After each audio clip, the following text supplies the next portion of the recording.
Hello guys, मैं अमित शर्मा फिर से आप लोगों के साथ में हमारी एसबीआई क्लर्क मेंस एग्ज़ाम के लिए बेड़ा पार सीरीज जो चल रही है उसमें डे 18 के लिए इम्पोर्टेंट क्वेश्चंस जो भी हैं वो लेके आया हूँ।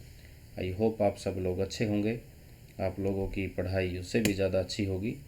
और अभी 2 दिन पहले 2-3 दिन मैं वीडियो पोस्ट नहीं कर पाया था ड्यू टू सम रीज़न्स, और अभी 2 और 3 तारीख को भी मैं वीडियो पोस्ट नहीं कर पाऊँगा, और 4th को वैसे भी आप लोगों का एग्ज़ाम है। तो इन 2 दिनों में मैं आप लोगों को पीडीएफ फाइल देने वाला हूँ, जो कि पीडीएफ फाइल में अब की बार इन क्वेश्चंस की संख्या थोड़ी सी ज़्यादा रहने वाली है। तो आप टेलीग्राम चैनल को ज्वाइन कर लीजिए, जो योर बैंकिंग मास्टर के नाम से आप लोगों को मिलेगा। यहाँ पे मैं अभी आप लोगों को 2 दिन पीडीएफ फाइल दूंगा क्वेश्चंस की, जो कि थोड़े से ज़्यादा क्वेश्चन वहाँ पे रहने वाले हैं, टोटल नंबर ऑफ़ क्वेश्चंस जो होंगे। ठीक है, तो अगर आप चैनल पर नए हैं तो चैनल को सब्सक्राइब कर लीजिए। योर बैंकिंग मास्टर के नाम से आप लोगों का चैनल आप लोगों के सामने है। दूसरा, टेलीग्राम चैनल भी ज्वाइन कर लीजिए, यहाँ से आप लोगों को सारी की सारी पीडीएफ फाइल मिलेंगी। और आफ्टर एसबीआई एग्ज़ाम मैं यहाँ पे आप लोगों को डेली करंट अफेयर की क्लासेस भी प्रोवाइड करवाने वाला हूँ, जहाँ पे आप लोग डेली अपने आप को अपडेट कर सकते हो। और आने वाले एग्ज़ाम्स जो होंगे उनके बारे में भी स्ट्रेटजी हम यहाँ पे एक लेके चलेंगे। जो 2024 के अंदर जितने भी एग्ज़ाम आप लोगों के होने वाले हैं, उन एग्ज़ाम्स में करंट अफेयर, बैंकिंग, फाइनेंस का जितना भी सेक्शन होगा सारा का सारा हम कवर करेंगे, एक स्ट्रेटजी के अकॉर्डिंग चलेंगे। ठीक है जी, चलो फिर स्टार्ट करते हैं हम आज की क्लास। और आज का फर्स्ट क्वेश्चन आप लोगों के सामने है। क्वेश्चन रहेगा, विच बैंक हैज़ लॉन्च्ड द, एक कैंपेन है, कैंपेन का नाम है क्रो बचाने की शुरुआत बचपन से। ये एक कैंपेन है जिसका नाम है, और कि ये कौन से बैंक ने स्टार्ट किया है ये आप लोगों से पूछा है। तो इसका आंसर तो आप लोग सिंपली दे सकते हो, आंसर आएगा फेडरल बैंक। अब ये कैंपेन में बेसिकली है क्या, जैसे आप लोग, हम खुद भी ऐसा, जैसे छोटे होते थे उस टाइम हमें एक गुल्लक दे दी जाती थी, और घर वाले बोलते थे कि हमारा, आपके पास जो भी पैसा है वो इस गुल्लक में आप डालते रहो। तो उस गुल्लक में डालने के बाद पैसा इकट्ठा होता था। तो ये उसी टाइप की एक स्कीम है, जो छोटे बच्चों को सेविंग करने की हैबिट डालने की कोशिश है, कि छोटे छोटे अपने जो बचते हैं उनको करते चलें और पैसा फ्यूचर के लिए सेव करें। ठीक है, तो ये फेडरल बैंक ने लॉन्च किया है। नेक्स्ट है, रिजर्व बैंक हैज़ डायरेक्टेड किस कंपनी को to stop sanction and disbursal of loan. RBI ने किसी फाइनेंस कंपनी को लोन देने के लिए मना कर दिया है कि अब वो किसी भी टाइप से लोन नहीं दे सकता। बेसिकली उसके जो 2 प्रोडक्ट हैं, उन 2 प्रोडक्ट्स को लेके उसने कहा है, एक तो ई कॉम और दूसरा इंस्टा ईएमआई कार्ड। तो ये जो 2 सर्विस ये कंपनी प्रोवाइड करवा रही थी, इस कंपनी के इन 2 प्रोडक्ट्स के अगेंस्ट अब कोई भी लोन नहीं मिलेगा, ये डिस्पर्स नहीं कर सकती। कंपनी का नाम देंगे आप लोग बजाज फिनसर्व लिमिटेड। ये आप लोगों को ध्यान रखना है। अब यहाँ से मोस्ट इम्पोर्टेंट क्वेश्चंस जो हमारे एग्ज़ाम के लिए बनता है वो ये बनता है कि रिजर्व बैंक ने रेस्ट्रिक्शंस तो इसके ऊपर लगा दी, लेकिन कौन से सेक्शन को फॉलो करके, कौन से एक्ट को फॉलो करके गई है। तो सेक्शन का नाम आप लोग देंगे सेक्शन 45L, उसके सब सेक्शन 1B में, और ये कौन से एक्ट के अंडर है, आरबी एक्ट 1934 में। ये दोनों की दोनों चीज़ें आप लोगों को ध्यान रखनी है। और मोस्ट इम्पोर्टेंट जो क्वेश्चन यहाँ से हमारे एग्जाम के लिए बनेगा वो है ये वाला सेक्शन। ठीक है जी, चलो नेक्स्ट चलते हैं। नेक्स्ट क्वेश्चन है फिर से, आरबीआई ने पेनल्टी की है कौन से बैंक को 90.9 लाख रुपए की रिसेंटली। तो इसका आंसर आप लोग देंगे एक्सिस बैंक। किस चीज़ को लेकर था, तो ये बेसिकली था non compliance and certain directions issued by the RBI, apex bank RBI होता है, जो किसके ऊपर दी गई थी, केवाईसी के लिए। तो एक्सिस बैंक ने केवाईसी को लेके कुछ उसके जो रूल्स थे उनको फॉलो नहीं किया था, इस करके इसको पेनल्टी झेलनी पड़ी 90,92,000 रुपये की। और दूसरा क्वेश्चन आप लोग के एग्ज़ाम के लिए बनेगा, केवाईसी डायरेक्शंस, केवाईसी रूल्स कब आए थे, 2016 में। तो केवाईसी को लेके ये चीज़ आप लोगों को ध्यान रखनी है। अब तीसरा क्वेश्चन यहाँ से अगेन जो मोस्ट इम्पोर्टेंट रहेगा, कौन से सेक्शन को फॉलो करके आरबीआई ने ये पेनल्टी एक्सिस बैंक को दी है। तो केवाईसी से रिलेटेड जो भी रूल्स हैं वो सारे के सारे सेक्शन 47A के सब सेक्शन 1C में लिखी गई है, और उसके साथ में एक दूसरा सेक्शन 46 के सब सेक्शन 1I में, और ये कौन से एक्ट के अंडर आता है, बैंकिंग रेगुलेशन एक्ट, जिसको BR एक्ट भी बोलते हैं। क्या बोलते हैं, BR एक्ट। तो ये डायरेक्ट क्वेश्चन भी एग्जाम पूछा जा सकता है। तो सेक्शन और एक्ट ये चीज़ें काफ़ी इंपॉर्टेंट हो जाती हैं। तो एक क्वेश्चन यहाँ से आप लोगों के लिए ये बन गया है, दूसरा बन गया है ये वाला, और तीसरा जो मैंने आप लोगों को लिख के दिया था ये वाला। ठीक है जी, सारे के सारे इंपॉर्टेंट रहेंगे। चलो नेक्स्ट है, which bank has announced that it has launched UPI interface, जिसमें लाइट फंक्शन रहेगा, UPI लाइट जिसको बोलते हैं, और किस टाइप की यहाँ से आप ट्रांजैक्शंस कर सकते हो, स्मॉल वैल्यू डिजिटल पेमेंट। तो कोई एक बैंक है जिसने फ़िलहाल रिसेंटली ही कौन सी सर्विस लॉन्च की थी, UPI लाइट, ये सर्विस लॉन्च की थी। तो आंसर आप लोग देंगे फेडरल बैंक। UPI लाइट के बारे में कुछ बातें पढ़ लेते हैं।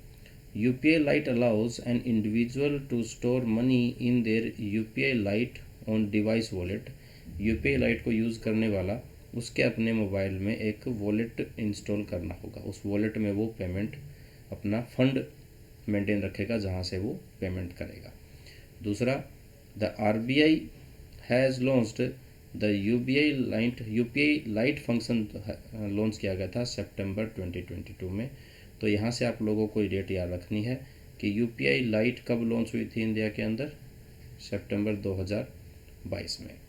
नेक्स्ट है, UPI lite experience is intended to be a customer friendly approach, जो कि कस्टमर को यूज़ करने में आसान होगी, to enable low value transaction, छोटे छोटे ट्रांजैक्शन अगर वो करना चाहता है तो उनको करने के बाद उनको यूज़ करने के लिए UPI लाइट का अनाउंसमेंट किया गया था। दूसरा, ये पॉइंट यहाँ से पढ़िए, UPI लाइट फंक्शन जो होगा वो यूज़ करेगा without utilizing a remittance bankers core banking system, जो है CBS जिसको बोलते हैं। तो कोर बैंकिंग सिस्टम एक ऐसा सिस्टम होता है जो एक किसी बैंक को दूसरे बैंक के साथ में, या एक किसी बैंक की उसकी जितनी भी ब्रांचेज होगी उन सारी ब्रांचेज के साथ में लिंक करके रखता है।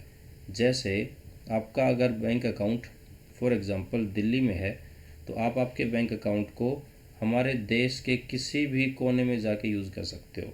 तो वो एक ब्रांच जब दूसरे ब्रांच से कनेक्ट होती है, उस कनेक्ट करने वाले सिस्टम को नाम दिया गया है CBS, कोर बैंकिंग सॉल्यूशन।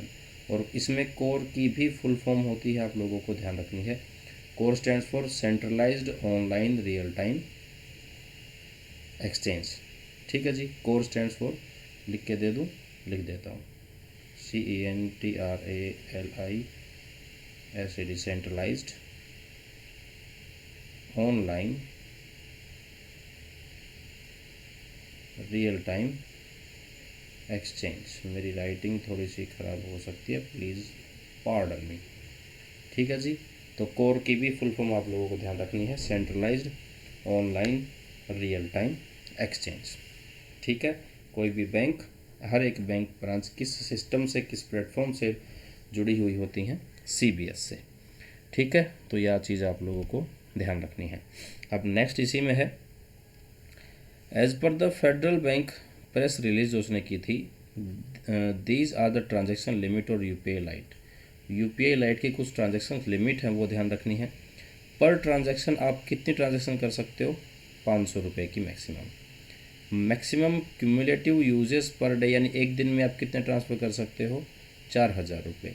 और दूसरा, आपके UPI अकाउंट में किसी भी टाइम कितने रुपए स्टोर हो सकते हैं, 2000।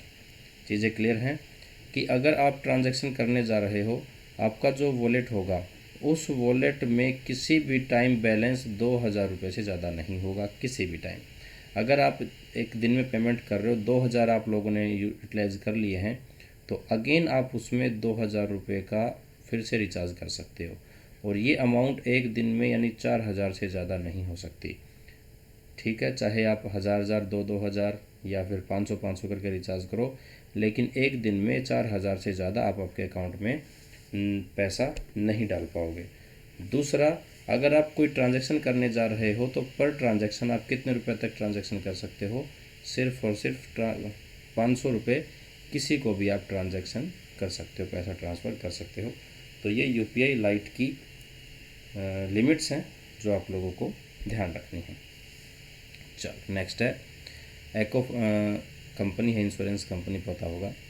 The insurtech company has partnered with which actor as their voice of the customer. यानी एको कंपनी जो है, एको इंश्योरेंस कंपनी, उसने अपना ब्रांड एम्बेसडर बनाया है। ब्रांड एम्बेसडर किसको बनाया है ये आप लोगों से पूछा है तो इसका आप लोग आंसर देंगे आर माधवन। इनको आप भली भांति जानते हो। और इनकी अभी एक शैतान मूवी आ रही है, शायद शैतान ही नाम है, जो कि अजय देवगन के साथ में, उसमें विलन का रोल कर रहे हैं आर माधवन। ठीक है जी। चलो नेक्स्ट है Reserve Bank of India has increased the risk weights on unsecured consumer loans including credit card by कितने % से? पहले तो आप लोग क्वेश्चन का ये इस क्वेश्चन को समझिए कि आरबीआई ने जो बैंकों को एक रिस्क वेट अपने पास रखना होता है अनसिक्योर्ड लोन, उसके ऊपर उसने रिस्क वेट की जो चार्जेस थी उसको कितने % बढ़ा दिया? ये बढ़ा दिया 25%। ये पहले 100 बीपीएस था, 100 बीपीएस से बढ़ के 125 यानी 25 बेसिस पॉइंट यहाँ पे बढ़ा दिया गया है। ये चीज़ आप लोगों को ध्यान रखनी है। अब बातें इस क्वेश्चन के इस पार्ट के ऊपर जो लिखा है कि risk wait on unsecured customer loans. इसका मतलब क्या होता है? बैंक जो लोन देता है वो लोन या तो सिक्योर होता है या फिर वो अनसिक्योर होता है। सिक्योर की कैटेगरी में कोई भी अगर बैंक लोन देगा तो उसके अगेंस्ट वो कोई ना कोई कोलेटरल अपने पास रखेगा, जैसे कि सिक्योरिटी जिसको बोलते हैं। हाँ, अगर हम लोन लेने के लिए जा रहे हैं तो बैंक हमसे या तो हमारे घर की रजिस्ट्री या ज़मीन या ऐसा उनकी सब चीज़ें रखने के लिए कहता है। दूसरा होता है अनसिक्योर्ड लोन। अनसिक्योर्ड लोन में क्या होता है कि कोई भी कोलेटरल यहाँ पे नहीं रखना होता है। तो इस टाइप के लोन्स में बैंकों को रिस्क ज़्यादा होता है। किसका? पैसा डूबने का। अब अगर पैसा जो डूब जाता है उस पैसे को हम क्या कहते हैं? एनपीए कहते हैं, नॉन परफॉर्मिंग एसेट। और बैंकों को एज पर आरबीआई रूल्स क्या होता है कि एक फंड जिसको रिस्क वेट कहते हैं, जितना भी वो लोन दे रहा होता है, कोई भी बैंक अगर किसी समझो बैंक 100 रुपये का लोन दे रहा है टोटल, उस लोन के अगेंस्ट बैंकों को एक रिस्क वेट, एक फंड अपने पास रखना होता है कुछ %। जैसे कि यहाँ पे 125 बेसिस पॉइंट है, वो फंड मेंटेन किया जाता है उस लोन के अगेंस्ट जो टोटल पैसा देने वाला होता है, कि इन केस अगर वो पैसा रीइंबर्समेंट नहीं होता है, बैंकों को रीपेमेंट नहीं होता है, अगर वो लोन लेने वाला लोन को वापस नहीं करता है, तो वो पैसा डूबने के चांस में बैंक की हालत ख़राब हो सकती है, बैंक भी डूब सकता है। तो उसके लिए वो अपने पास एक फ़ंड मेंटेन करके रखता है, जो आरबीआई डिसाइड करता है कि कितने % पे रखना होगा, कि अगर ऐसा कोई केस सामने आएगा तो बैंक उस पैसे का यूज़ करके अपने कस्टमर्स का पैसा, जिनका डिपॉजिट वो लेते हैं, वो डिपॉजिट का पैसा कस्टमर्स को मिल जाए। तो ये एक मोटी मोटी भाषा मैंने आप लोगों को बताया है। इसके ऊपर आरबीआई की कुछ ये एडवाइजरी नहीं आई थी, तो ये आप लोगों को ध्यान रखना है। और ये चीज़ें वही हैं जो मैंने आप लोगों को बताई हैं, ये आप लोग पढ़ना। ये देखो यहाँ पे मैंने ऊपर बताया था 125 बेसिस पॉइंट हो गया कितने से? 100 बेसिस पॉइंट से बढ़ के। ठीक है जी। चलो नेक्स्ट चलते हैं। अच्छा, ये इसी का पार्ट है। Risk weight means the amount of capital lenders have to keep aside to cover credit risk. जो मैंने आप लोगों को बताया वही चीज़ है। और अगेन जो मैंने आपको डिस्कस कर दिया वही चीज़ें मैंने लिख के दे रखी हैं, इनको आप लोग यहाँ से पढ़ लेना। चलो जी, नेक्स्ट है JSW infrastructure to build an all weather deep water greenfield port कौन से स्टेट में लॉन्च ये ग्रीनफील्ड पोर्ट बनाया जाएगा, ये आप लोगों से पूछा है। इसका आंसर आप लोग देंगे कर्नाटका। और इसके लिए कितने रुपए लोन डिस्ट्रीब्यूट किए गए हैं, 4119 करोड़ रुपए। अब यहाँ से दूसरा क्वेश्चन आप लोगों के एग्ज़ाम के लिए बन सकता है कि कहाँ पे है, तो ये आप लोग ध्यान देंगे। द प्रोपोज्ड इस पोर्ट का नाम रहेगा केनी पोर्ट। ये यहाँ से सेकंड क्वेश्चन बनेगा आपके एग्ज़ाम के लिए। पोर्ट आ जाएगा कर्नाटका में, ये होगा फर्स्ट क्वेश्चन। दूसरा होगा पोर्ट का नाम क्या है, ये कहाँ पे लोकेशन, एग्जैक्ट लोकेशन नहीं पूछी जाती है, फिर भी आप लोगों को पता होनी चाहिए। मुर्मू गांव एक पोर्ट है, मुर्मू गांव जगह है, उस पोर्ट के नॉर्थ और न्यू मंगलोर जो पोर्ट है उसके साउथ, दोनों के बीच में ये लोकेशन है, जो कि केनी पोर्ट यहाँ पे सेटअप होने जा रहा है। ठीक है जी, चलो नेक्स्ट है, which bank has made IMPS immediate payment service, जो कि आप लोग रियल टाइम ट्रांजैक्शन करते हो, अपने मोबाइल से आप किसी को भी फंड ट्रांसफ़र कर सकते हो, उसको IMPS बोलते हैं। Channel offers of its customer as a, just a second, थोड़ी सी गड़बड़ सी हो रखी है। हाँ जी, which bank has made IMPS channel किसका ऑफलाइन चैनल प्रोवाइड कर दिया है for its customer as a precautionary measures after internal technical glitch. कुछ इंटरनल टेक्निकल ग्लिच हुए थे, उसकी वजह से ऑनलाइन IMPS का यूज़ नहीं कर पा रहे थे कस्टमर, तो बैंक ने अपने कस्टमर्स को ऑफलाइन सर्विस प्रोवाइड की थी कुछ इंटरनल प्रॉब्लम्स की वजह से। तो कौन से बैंक ने रिसेंटली IMPS को ऑफलाइन प्रोवाइड करवाया था, ये क्वेश्चन आप लोगों के एग्जाम के लिए बनेगा। इसका आंसर आप लोग देंगे यूके बैंक। ठीक है जी, चलो नेक्स्ट है, according to UNESCAP's global report on food crisis 2023 के लिए जो लॉन्च की गई थी, कौन सी country has the highest food insecurity in the world, तो इसका आंसर आएगा ईरान। मोस्ट इंपॉर्टेंट क्वेश्चन रहेगा, ध्यान रखना है।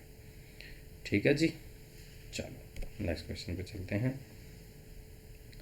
Recently seen in news Bailey bridge is located in which state, कौन से स्टेट में लॉन्च है, तो ये सिक्किम में रहेगा। और कौन सी रिवर के ऊपर, तीस्ता रिवर के ऊपर इस ब्रिज को बनाया गया है। Indian armies Trishakti corps personnel with the assistance of किसकी, BRO से, दोनों ने मिलकर इस ब्रिज को बनाया है। ब्रिज का नाम आप लोगों को ध्यान रखना है, ब्रिज का नाम आ जाएगा बेली ब्रिज। कौन सी नदी के ऊपर है, तो तीस्ता नदी के ऊपर है। कौन से स्टेट में है, सिक्किम में। तो यहाँ से 3 क्वेश्चन टोटल आप लोगों को कवर करने हैं। चलो जी, नेक्स्ट है, चाइनीज़ एंटिटी है जिसका नाम है हुवेई टेक्नोलॉजीज़ कंपनी, और उसके साथ में चाइना मोबाइल लिमिटेड, दोनों ने एक साथ मिलकर इंट्रोड्यूस किया है fastest internet network boosting a data transmission rate. कितने रुपए नहीं सॉरी, किस रेट तक वो यहाँ पे इंटरनेट की स्पीड प्रोवाइड कर रहा है, ये आप लोगों से पूछा है। तो इसका आंसर देंगे 1.2 टेराबाइट्स पर सेकंड के हिसाब से यहाँ पे स्पीड आप लोगों को मिलने वाली है। ठीक है जी, चलो नेक्स्ट चलते हैं। नेक्स्ट एक सेकंड आप होल्ड कीजिएगा, मैं देख लेता हूँ सब सही चल रहा है ना। हाँ जी सही है। चलो जी, नेक्स्ट है, name the top 3 players in pharma sector. आप अगर आप ऑनलाइन कुछ फार्मेसी से कुछ परचेज कर रहे हो, मेडिसिन वगैरह, तो उसमें टॉप 3 प्लेयर कौन कौन से हैं आप लोगों से पूछा है। इसका आंसर आप लोग देंगे, फर्स्ट आप लोगों के सामने IMG जो कि टाटा का है, दूसरा फार्मीजी, तीसरा है फ्लिपकार्ट हेल्थ प्लस। तो 3 ये टॉप प्लेयर हैं फार्मेसी सेक्टर के। थोड़ा सा अलग से पढ़ना पड़ेगा आप लोगों को। टाटा डिजिटल ओन्ड 1mg, ये क्वेश्चन आप लोगों से पूछा जा सकता है कि 1mg का ओनर कौन है। हैज़ बीटन राइवल जो इसका था फार्म इजी, ये पहले फर्स्ट रैंक पे था, और फार्म इजी पहले फर्स्ट रैंक पे था, लेकिन अभी ये सेकंड रैंक पे आ गया, क्योंकि फर्स्ट पे कौन हो गया पहले, अब हमारे पास 1mg जो कि टाटा का एक प्रोडक्ट है। ठीक है जी, चलो नेक्स्ट है, कैम्ब्रिज डिक्शनरी नेम्ड कौन से वर्ड को as its word of the year for 2023? Simple साधारण सा क्वेश्चन है, आप लोगों को ध्यान रखना है। हेलुसिनेट ये बेसिकली एआई को लेके किया गया है, क्योंकि एआई आजकल सारा सब कुछ एआई ही यूज़ होता है। जितना भी आप मोबाइल यूज़ करते हो सब एआई के चारों तरफ घुसे घिरे हुए हो, तो उसको हेलुसिनेट वर्ड उसी के बेस पे हेलुसिनेट की हर किसी को हेलुसिनेट करके रखता है एआई। पता नहीं चलता लोगों को क्या हो रहा है, कैसे वो चीज़ हमें फॉलो कर रहा है, कैसे हमारी जो सर्चिंग होती है उसको प्रोवाइड करता है। तो हेलुसिनेट उस टाइप से यूज़ किया जाता है। ठीक है, तो सिंपल सा क्वेश्चन आप लोग ध्यान रखना, कैम्ब्रिज डिक्शनरी का कौन सा वर्ड 2023 के लिए चुना गया था? तो आप लोग आंसर देंगे हेलुसिनेट। ठीक है जी, चलो नेक्स्ट है, कौन से बैंक का which bank pioneers as the first live financial information provider? कौन सा बैंक ऐसा पहला बैंक बना है जो आप लोगों को कि जितनी भी फाइनेंशियल इंफॉर्मेशन है वो सारी की सारी ऑनलाइन मिलेंगी? इसका आंसर आप लोग देंगे इंडसइंड बैंक। ठीक है, तो कुछ ही एक्स्ट्रा इन्फॉर्मेशन हैं, ये आप लोगों को यहाँ से पढ़ लेने हैं। ठीक है जी, अच्छा, अगर ये आप लोग ये जानना चाहें कि इसका मतलब क्या है कि सारी की सारी जो इन्फॉर्मेशन है वो ऑनलाइन मिलेंगी, तो इसमें देख पढ़ लेते हैं, थोड़ा आप लोगों को समझ भी आ जाएगा। IndusInd bank has announced that is an gone live as a financial information provider. ये एब्रीविएशन आप लोगों को ध्यान रखनी है, FIP stands for financial information provider under the new account aggregator framework of the RBI। अब इसमें बेसिकली होगा क्या, taking a step toward India's entry into the world open banking system, जिसमें RBI अनाउंस किया था इसके बारे में कि ओपन बैंकिंग सिस्टम बैंकों को लेके आना होगा as a account aggregator framework. और ये कब रूल्स लेके आए गए थे? 2016 के अंदर, जून 2016 में। तो यहाँ से सिंपल सा क्वेश्चन आपका एग्ज़ाम के लिए यहाँ से ये बनेगा कि ओपन बैंकिंग सर्विस प्रोवाइड करवाने के लिए आरबीआई ने बैंकों को कब डायरेक्ट इनडायरेक्ट इंस्ट्रक्ट किया था कि अब से आप लोगों को सर्विस ये प्रोवाइड करवानी है? तो आप लोग आंसर देंगे जून 2016 में। नेक्स्ट पॉइंट इसमें है, the initiative is a path breaking step in by the RBI which will enable individuals as well as small mid size जो बिजनेसेस होंगे उनको avail services that will help them fulfil their financial requirement in seamless way. जिसमें कौन कौन सी services आप लोग ले सकते हैं?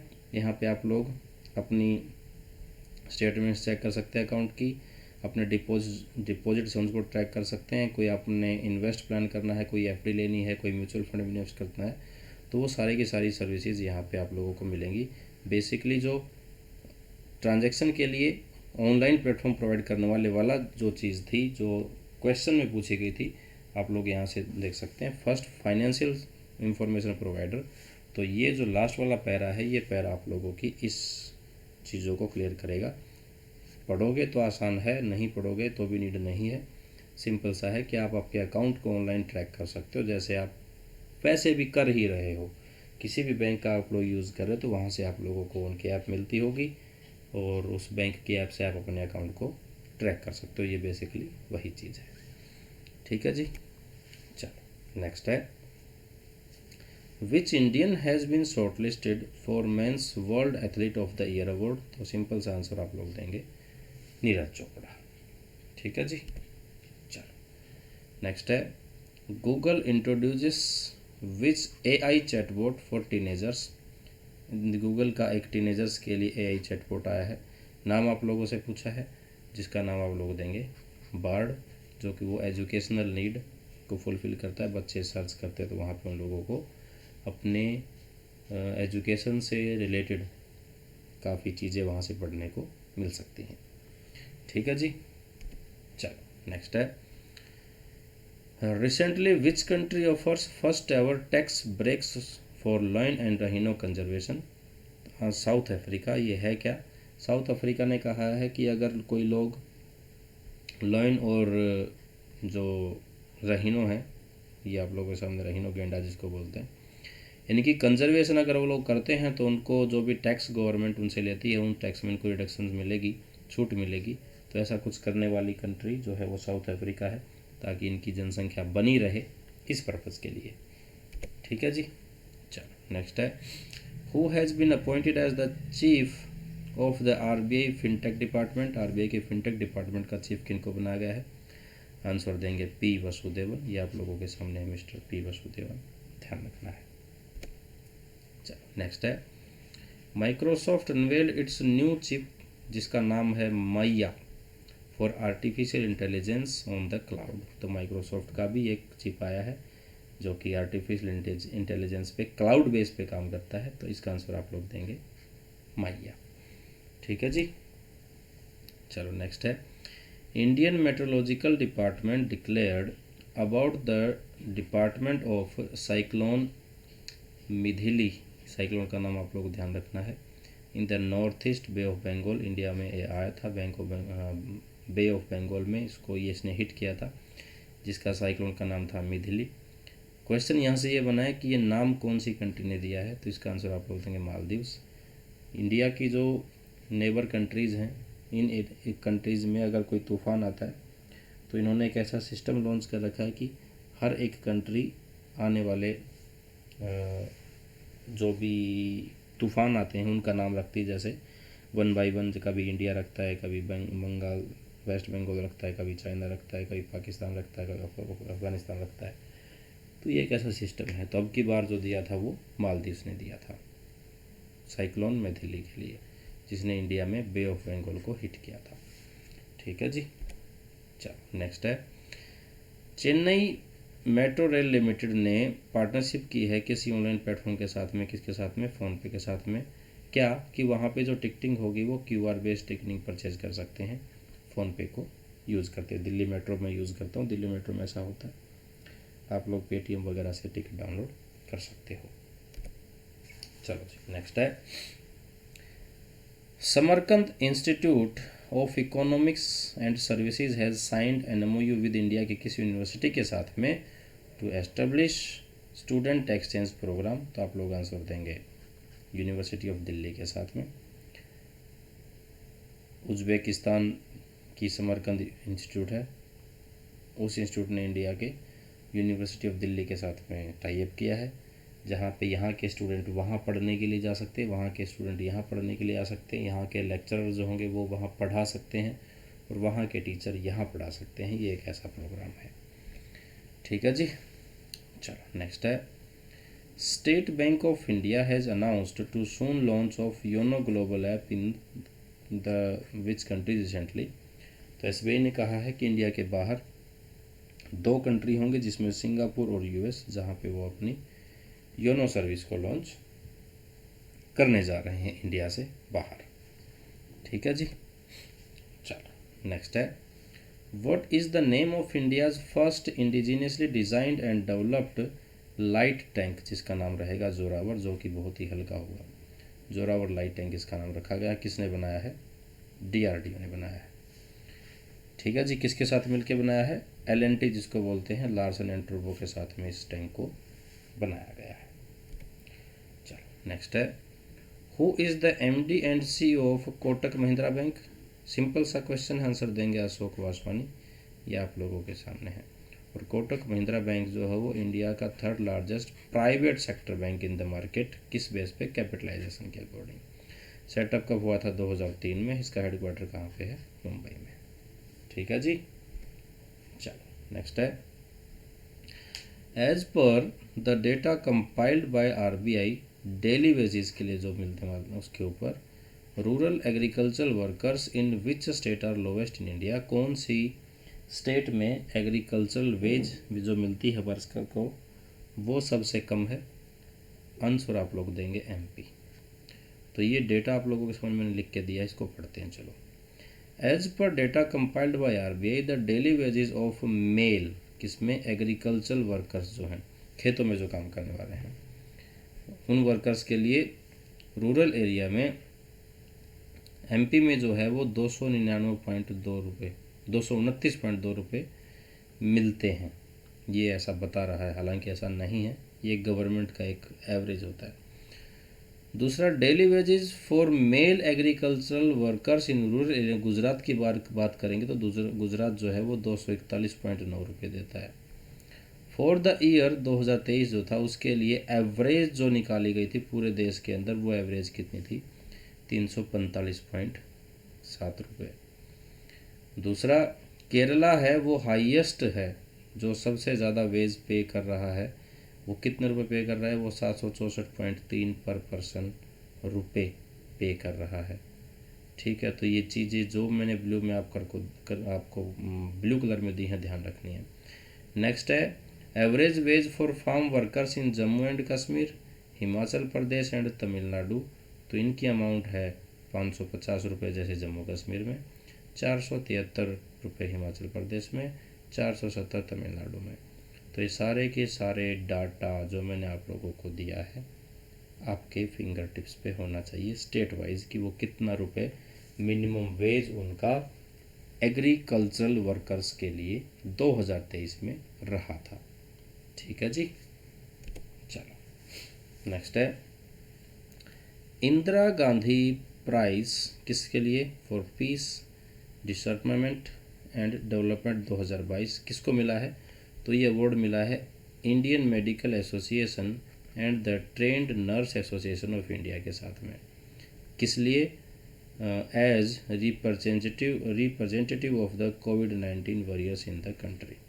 सिंपल सा क्वेश्चन है, आप लोगों को ध्यान रखना है। चलो नेक्स्ट है यह है ओनाटुकारा सीसम, जिसको तिल बोलते हैं। इनको जीआई टैग मिला है, कौन से स्टेट से है आप लोगों को ध्यान रखना होगा, केरला से। ठीक है जी, चलो ऐसे ही एक और सी बकथॉर्न फ्रूट है, ये कौन से स्टेट से जिसको जीआई टैग मिला है? ये देखने में ग्रेप्स के अंगूर के जैसा है लेकिन थोड़ा अलग होता है उससे। तो ये लद्दाख से है जिसको जीआई टैग मिला है। चलो जी नेक्स्ट है Reserve Bank of India has purchased कितना टन सोना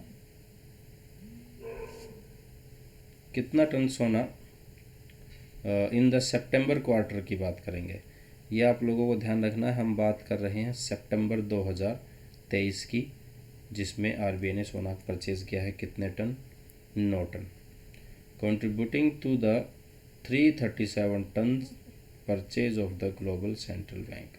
इन वर्ल्ड के अंदर जितने भी सेंट्रल बैंक्स हैं उन्होंने 337 टन सोना परचेज किया है, जिसमें से इंडिया ने परचेज किया है 9 टन, इंडिया के आरबीआई ने। ये चीज़ आप लोगों को ध्यान रखनी है। ठीक है जी, आगे बढ़ते हैं। With the latest quarterly buying India's official gold reserve stood at कितने पे पहुंच गया है? ये 9 टन परचेज करने के बाद में ये पहुंच गया है 806.7 टन। ये चीज़ आप लोगों को ध्यान रखनी है। ठीक है जी, चलो इसके साथ में इंडिया का कौन सा प्लेस आ गया है? 10वां। दूसरा आप लोगों को ध्यान रखना है purchases so far this year have total 19.3, यानी वर्ल्ड के अंदर सारे जितने भी सेंट्रल बैंक्स हैं उन्होंने टोटल कितने टन की परचेजिंग की है? 19.3 टन, जिसमें से अकेला इंडिया का 9 टन है।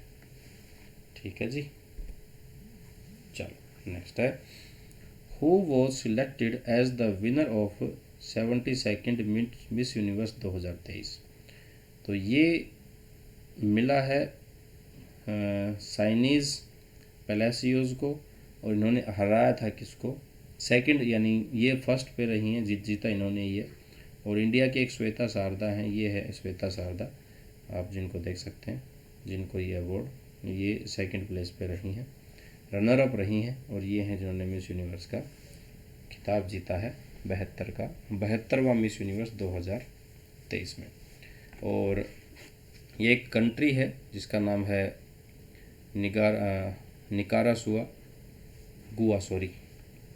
निकारागुआ। ये एक नॉर्थ अमेरिकन कंट्री है जहाँ से ये बिलोंग करती हैं, मिस साइनिस पैलेसियोस।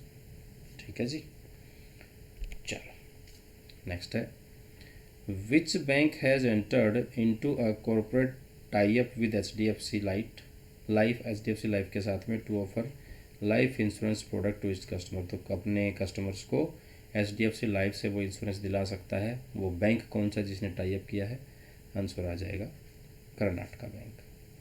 ठीक है जी। चलो नेक्स्ट है, State Bank of India released its July September quarter result as SBI is reported at 8% year on year jump on the net profit. और कितने पे पहुंच गया है 8% बढ़ने के बाद में? 14,330। ध्यान रहे हम बात कर रहे हैं जुलाई से सितंबर के क्वार्टर में, जहां पे SBI को 8% का इंक्रीज़ हुआ है पिछले साल से ज़्यादा। और कितने पे उसका नेट प्रॉफिट पहुंच गया है? 14,330 करोड़ रुपए पे। ये चीज़ें आप लोगों को ध्यान रखनी है। चलो नेक्स्ट चलते हैं। Who has been reappointed on the United Nations advisory committee on administrative and budgetary questions.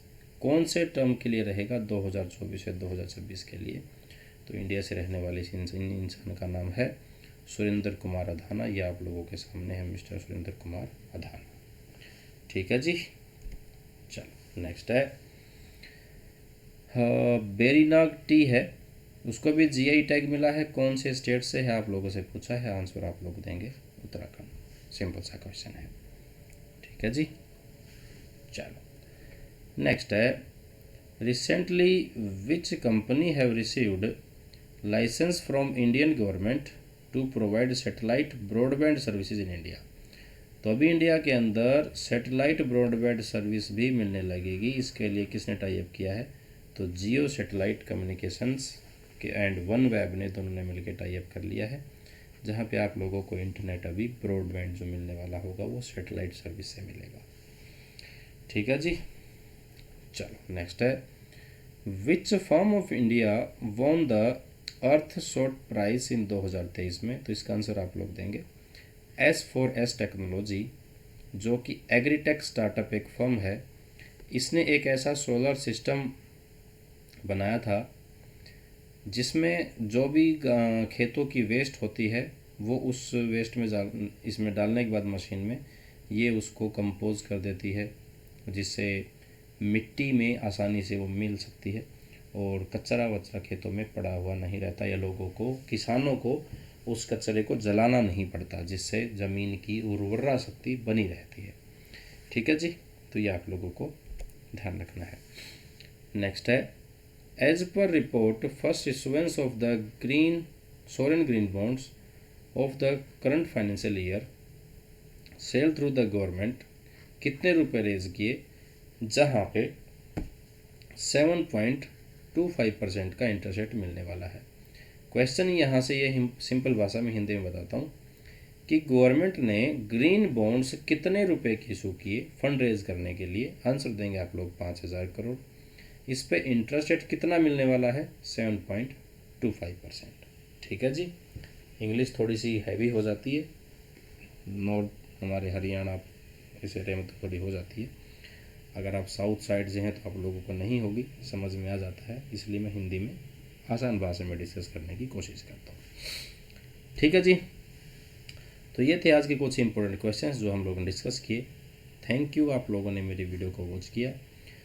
Request है सब शेयर कर लीजिए वीडियो को अपने दोस्तों के साथ में, ताकि थोड़ा फ़ायदा उनको भी हो जाएगा। चैनल को सब्सक्राइब कर लीजिए और टेलीग्राम चैनल को तो ज्वाइन कर ही लीजिए, क्योंकि यहाँ से आप लोगों को PDF फाइल मिलेंगी आने वाले जो 2 दिन हैं उन लोग के लिए भी। ठीक है जी। तो फिर आज के लिए मेरी साइड से इतना ही रहेगा। Thank you very much. मिलेंगे हम नेक्स्ट क्लास में, तब तक के लिए बाय बाय।